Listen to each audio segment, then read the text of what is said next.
Hello YouTube, this is Melissa from Melissa Loves Orchids, and I'm coming to you from the Orchid Pergola on, let's see, it's after 4 after work, and it's not that hot today, 90 degrees. So yay, it's getting cooler. It's been super scorcher.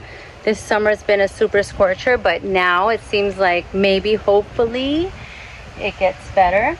So coming from the Orchid Pergola, and I wanted to tell you what we're going to talk about today. Today is going to be my top do's and don'ts. What I've learned so far. So stay tuned. Besides that, I'm also going to tell you what is happening with one of my Vandas. It's a reoccurring stressful problem, but mainly we're going to talk about the top things that I have learned. Stay tuned.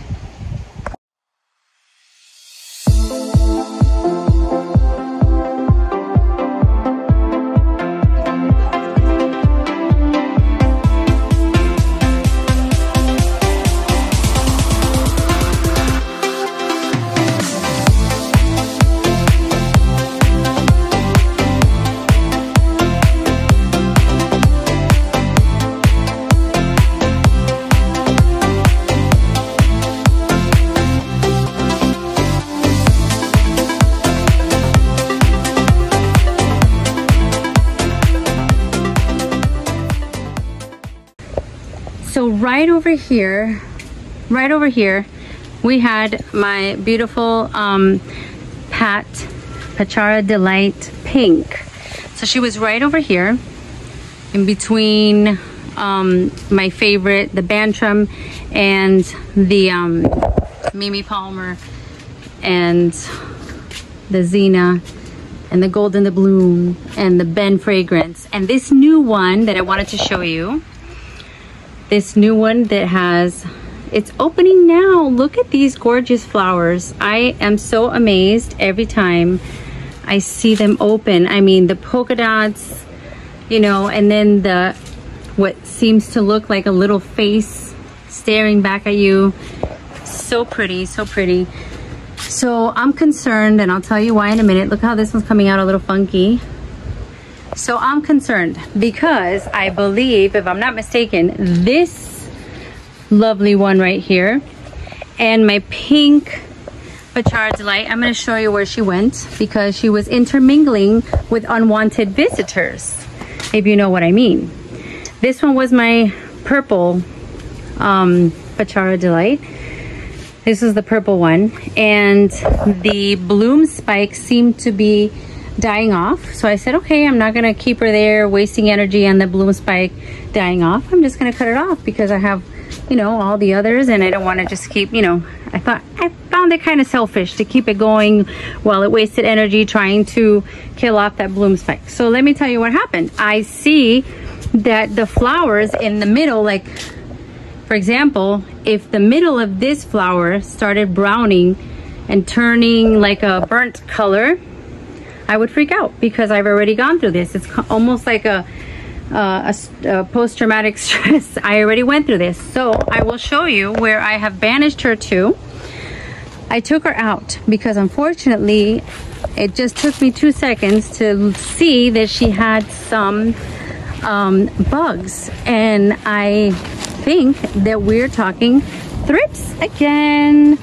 Thrips yet again. So I banished her here to the Calusha hedge, and now maybe all of us together can look closely, because last time I posted about something that I had seen, I was mistaken, and the viewer, the subscriber, knew exactly what was going on. So I'm gonna ask, please, my subscribers, take a look, my viewers, take a look. I mean, they're beautiful blooms, but you could tell there's something off. There's something off. Is this that she's just fading? Oh, look at how it looks almost like burnt. She's coming apart. She looks like she's burnt. Leaves are folded. Last time what I saw was a bunch of bugs in between the leaves because I caught it very late. This time I don't see that, but last time I did see the evidence of thrips. So I'm looking. Of course, now I don't really see that much. And I don't know if maybe I was seeing things when I put her out here, but I could have swore I did see some bugs last time. And look at what the leaves look like. It's a little strange. Oh, see? Here they are. Bingo. Bingo. I hope you can see them. Here they are. Maybe if I turn this, they definitely, look at these little brown thrips. Definitely has thrips. So I put her out here, and she's banished to the wilderness for a little bit. I sprayed her, and it seems like I'm going to spray her again. Since she's out here, I don't think that these thrips can fly all the way there. So I feel bad cutting off the flowers if I have her over here, and if they end up on this hedge, I don't care. But anyways, yeah, I kind of answered my own question. Definitely looks like last time. Those look like thrips, and it's really disappointing. Really disappointing. I'm gonna spray her, and I don't know if it has anything to do with the fact that she got thrips before. I don't know if they're living in there. I know that they have a cycle, and maybe there was babies that were, larvae in there, and then it's been a few months, so I don't know how long it lasts. I gotta look that up. But yeah, it's a shame because she got it last time. I don't see it on anything else. The purple spike that I threw away, I don't know if it got on that, but I knew that it was fading. So since it was fading, I just decided to cut it off. So anyways, that's my update on a little disaster, but I'm gonna go into it when I talk about the things that I've learned on why I think this time was better. All right, guys, so this macara that I have here, beautiful light pink with spots. I don't think that you have the best view. I'm not sure if you can see her, but she's just starting. I think this one blasted. We had a lot of heavy rains, so I'm gonna blame it on that. But the rest of this plant looks good, and I thought she was yellow. So very nice surprise. The other two are doing fine. They're still alive, which I thought. We went to the Orchid Festival in May, and I picked up these 3 that were kind of on clearance, and the 3 have bloomed, so I can't complain at all.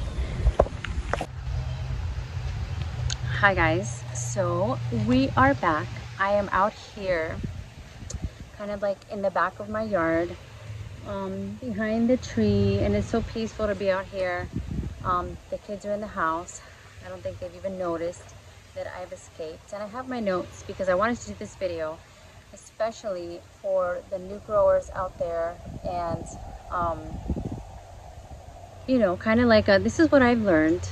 And of course, I had to do my disclaimer. I am in no way, shape, or form an expert of any kind on plants, on orchids, on anything. All I am is a person who really started to love orchids and started to try to grow her collection. And I thought, you know what, it's an interesting journey. I've seen a lot of people out there that they've been doing it for years and years and years. So I said, wouldn't it be interesting to see someone who just started and go through all the trials and tribulations that you go through, and give your top do's and don'ts.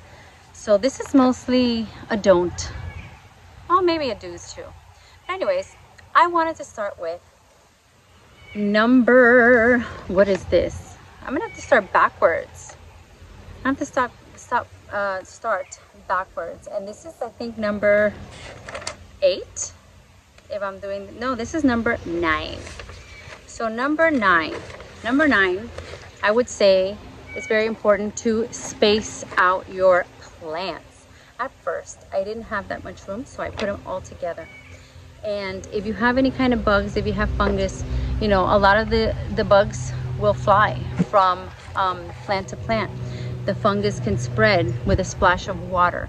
So Very important that you leave enough space. If you don't have enough space, then maybe you should grow slowly, and don't do it like I did, which is go completely berserk and obsessed, and every weekend try to head out there and get another plant and get another plant and look how many I have, and then, you know, you might oops, I hope that didn't make a sound. You have so many and you don't have space, and then you have to find the spot for them, and then they're too close together, so they can get knocked over, and then they could pass disease and bugs and stuff like that. So number 8 or 9. Number 9, make sure you have enough room. Make sure you have enough room. Really, really important. Another thing that I learned, so this will be number 8. Number 8. This, in my previous videos, I said, repot right away. Repot right away. Well, it's been months and months, and I think I'm learning to exercise more patience and not repot right away. Waiting a little bit, waiting maybe a whole month, okay, for it to acclimate the plant to your environment, to the kind of light. You have to watch it carefully, okay? That's very, very important. You know, at first you think you have a phalaenopsis and you bring it home and it's still blooming. Yeah, I made that mistake, and sometimes, yeah, okay, the flowers fall, and I may not even realize that the flowers fell earlier than they would have normally fallen because I repotted it too early. I got all enthused with buying the bark and buying a cute pot and buying a pot with the holes or buying the terracotta pot. And all in all, what I did was I didn't even give it a chance to breathe. I would repot them the second I brought them home. So I would definitely recommend chill out a little bit, wait, okay? Make sure that you talk to the nursery or talk to the grower if it's a special plant, so that you can see how it's grown, see what culture it's getting, and you know how to replicate it. If you can't replicate that, then I suggest you not buy that plant, because you can't give it the conditions that it's going to thrive in. Don't buy that plant, even though it may be beautiful. But that's another thing that is, you learn it. You buy it, and then you see that they're not thriving, and then you know, oh gosh, well, it's because I didn't ask, I didn't find out, and I'm not giving it what it needs, and ultimately it's your fault or my fault. Okay, number 7. Number 6, you need to, just like waiting to repot, wait to mix your new plants. I didn't tell you this is number 6, did I? Number 6, wait to mix your new plant with your plants you already have, okay?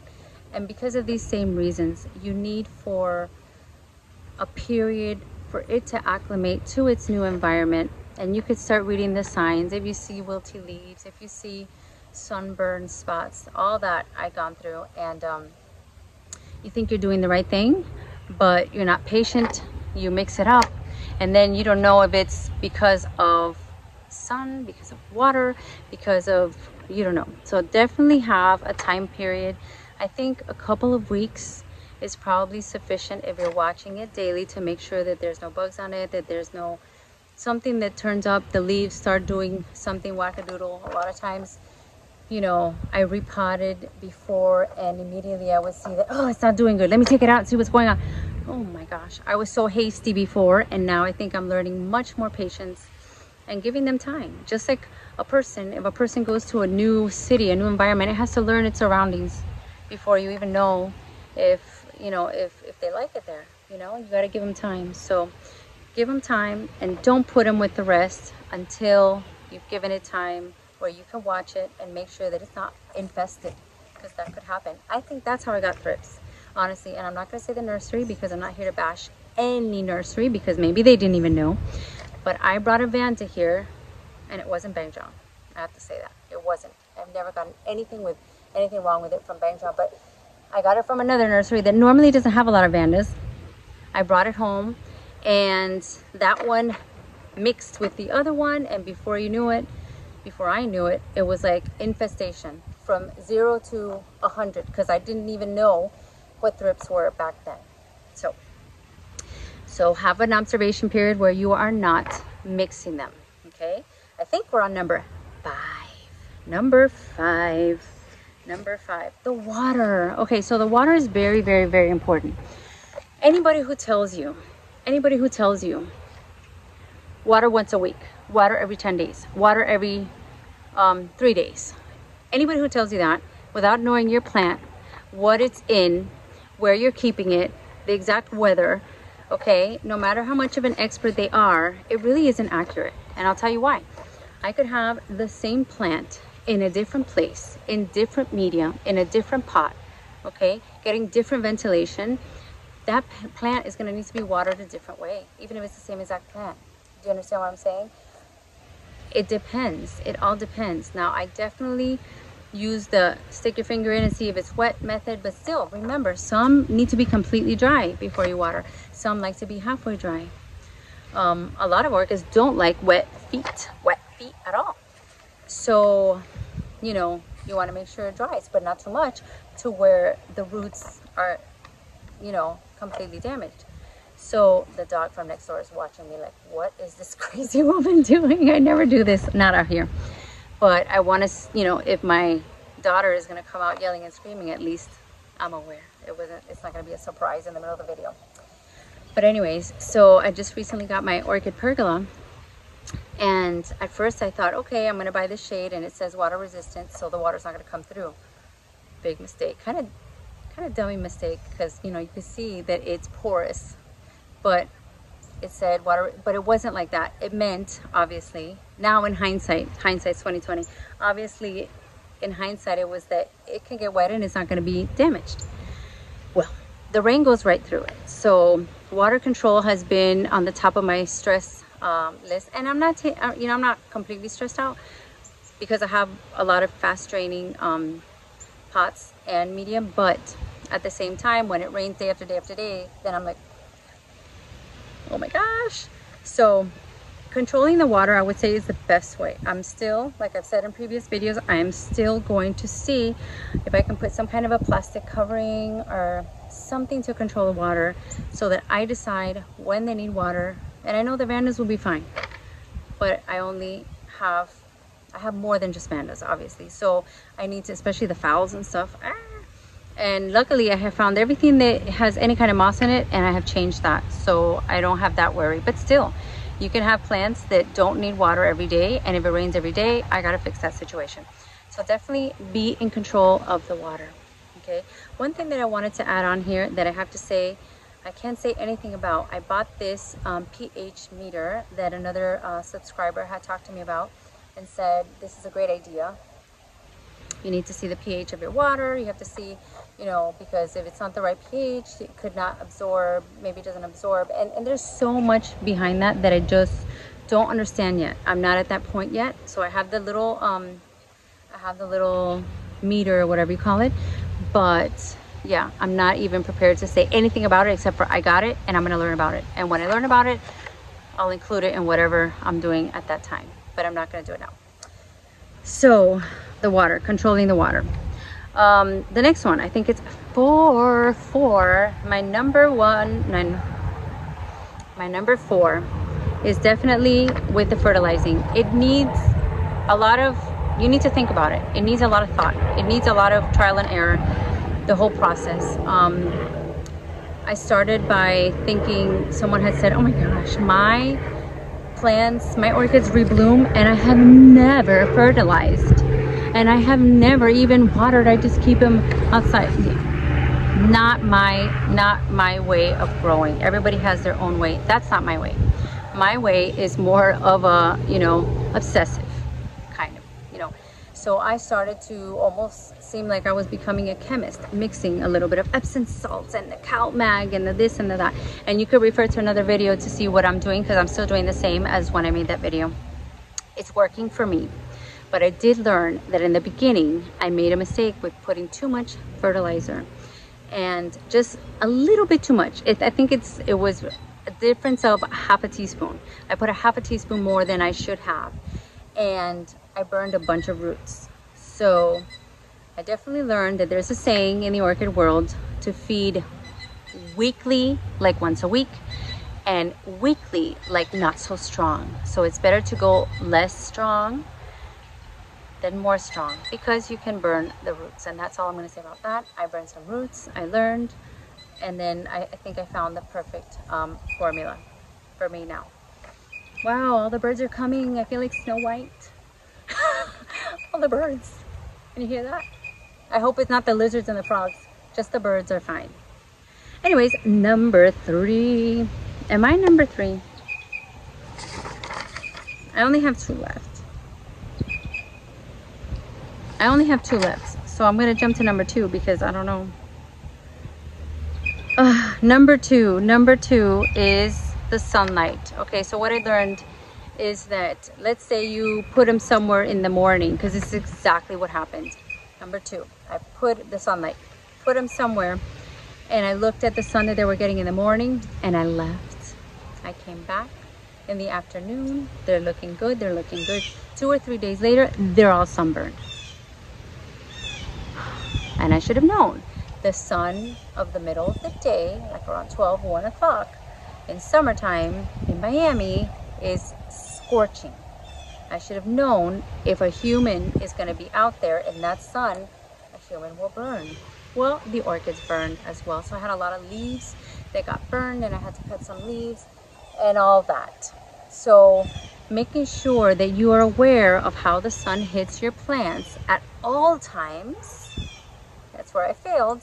At all times, it's essential, because it could be fine in the morning and fine in the afternoon, and it could get sunburned by that middle of the day sun that you aren't even accounting for because you didn't notice. So it happened to me. I hope it doesn't happen to anybody else, but make sure that you are paying attention to the sun, okay? Because it is powerful, and in a matter of 3 days or so, you could have burned off a lot of leaves, and that happened to me, and it was sad. I thought they were in the perfect shady-ish spot, getting a little bit of sun. No, they got the little bit of sun that they could not get. So I added that curtain, and I had to shift them over by a shelf and make it work, and cut some leaves also. So we're here. Number 1.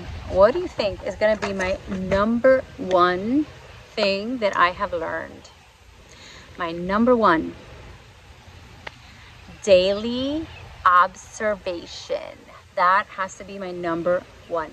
And I'm not saying just come, oh, look how pretty the blooms, how gorgeous, I love it, let me smell this one and go back inside. It's gonna take some sweating, guys, especially if you're in my kind of climate where it's like in the high 90s and stuff like that most of the time when you are available to come out. If you really care about your plants, you're gonna come out and look at them. Like, I honestly do not have a day that I don't come out and look at them. They need to be looked at. And I'm not saying just, oh, how nice. No, you need to, like a scientist, look between leaves, look carefully, and take notice. If you see a plant looking like, I don't know, leaves are wilting, jot it down. I know it seems like you're doing a science project and you're following the scientific method and you're doing your observation and you're recording, and that's what it reminded me of. But guess what? This time around, okay, I caught the thrips in 1 day. 1 day I noticed, I said, she didn't look like she looked yesterday. This is something that's happening, like it just happened. And immediately I separated her, moved her into the bushes, into the hedge, where, you know, if she damages if they fly onto the hedge, I don't care. I'm gonna spray her again. I'm gonna keep an eye, an even closer eye, on her surrounding bandas, because she was between 2 bandas, so I have to make sure that the other 2 look clear. But I'm going to keep my eyes. Everything is going to get sprayed in that section, especially her, and hopefully she can come back around. But that daily observation is key, absolute key. So I didn't mention in my water tip, I didn't mention that what has helped me a lot is the water meter, and I should have brought it to show you, but it's in another video. I think it's called Tools and something. So that's really helpful. I got it from Amazon. I want to say it was no more than $20, and it's just like a little stick. It kind of looks like a turkey baster, but not a baster, the one that it's a temperature, like a turkey thermometer, let's say. That's what it looks like. So it's like a long metal little, you know, stick like this, and it has a little pointy end, and it tells you to put it in, you know, until you get to the like 2-inch mark or something like that. And then it'll read out to you, like it'll have a little scale type looking thing to tell you how moist is the medium, whatever's inside your pot. So besides the bandas, I've been using it to kind of see where I'm at, because sometimes it looks good from the top, but you don't really know what's going on way down deep inside. Sometimes even your finger can't make it to the end, and sometimes everything is like this. So a tiny little stick will go in further and tell you, you know, so you have more confidence when you're going to water, as if you're just kind of feeling it lightly. Okay, so let's review. So let's review in no particular order, just like I do in class. After you give the lesson, after they do their exercises, I'm talking about school, guys. In school, I'm a teacher. After you do all that, you're going to want to review what you learned. You're going to want to have closure, and you know, you got to see if they're understanding. So in no particular order, because of course they're out of order on my paper, but we talked about daily observations. So you want to observe for burnt leaves, for bugs, for droopy leaves, all that kind of stuff. Every day, daily, like very intrusive, poking and making sure. We talked about sunlight, to make sure that you pay attention to the sunlight that it's getting at all the different parts of the day. We talked about fertilizing. We talked about fertilizing less is much better than fertilizing too much. Okay, weekly, all right.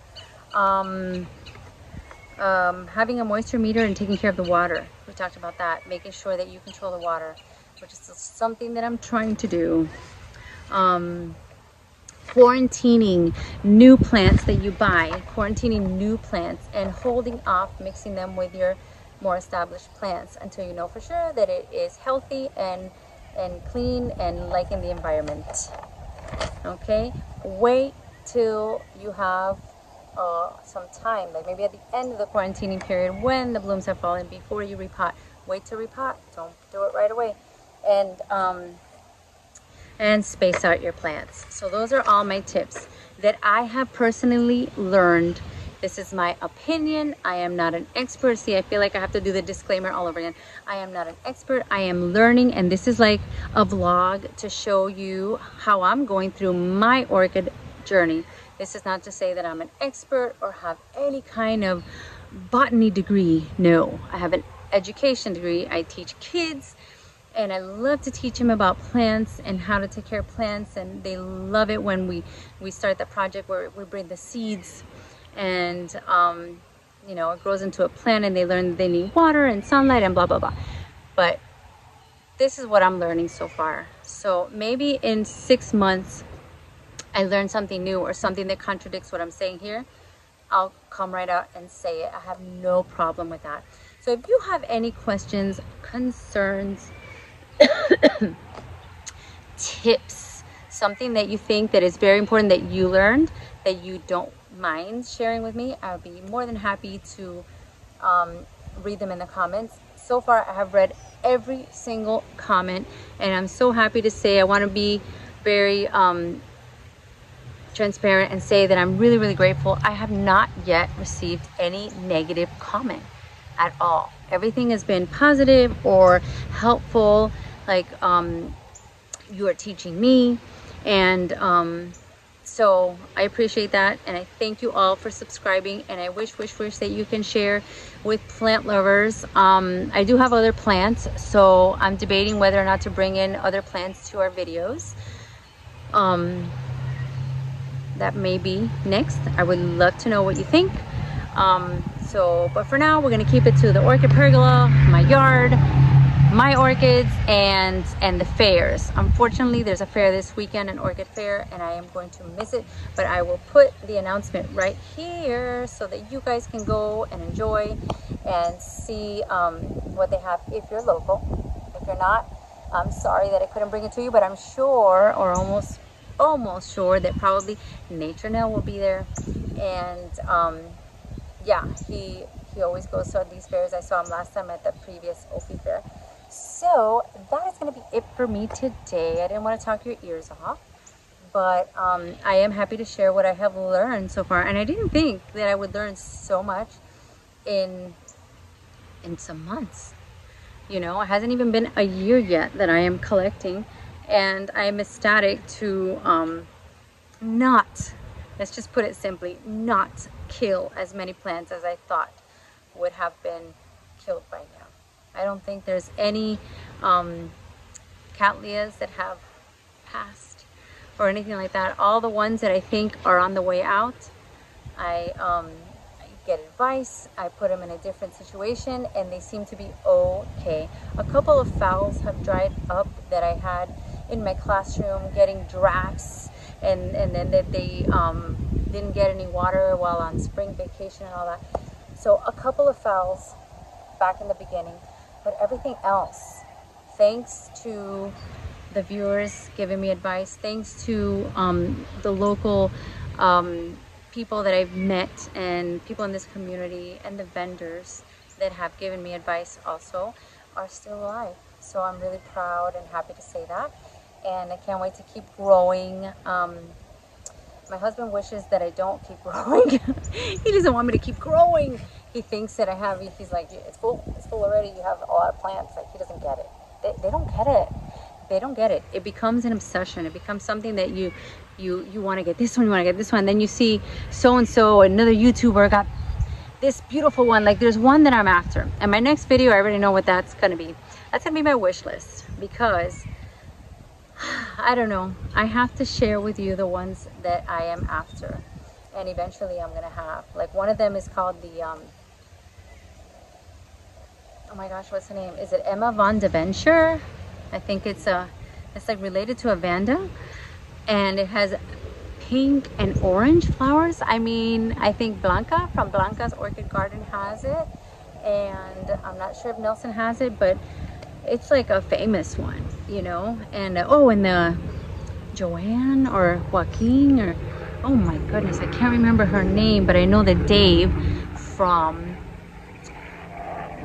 Morning Dove Nursery had it once, and I had it in my grasp right in front of me. I thought it was beautiful, and I didn't get it. And I have the biggest not buyer's remorse when you don't buy something and you leave it there, and then I think he's sold out. So yeah, when you have that plant and you know you want it and it's right in front of you, get it. So that's gonna be one of my number ones on my wish list. But if you want to know about the rest of my wish list, you're gonna have to come back for the next video. I hope you like, I hope you subscribe, and I'll see you soon. Bye guys. Thank you.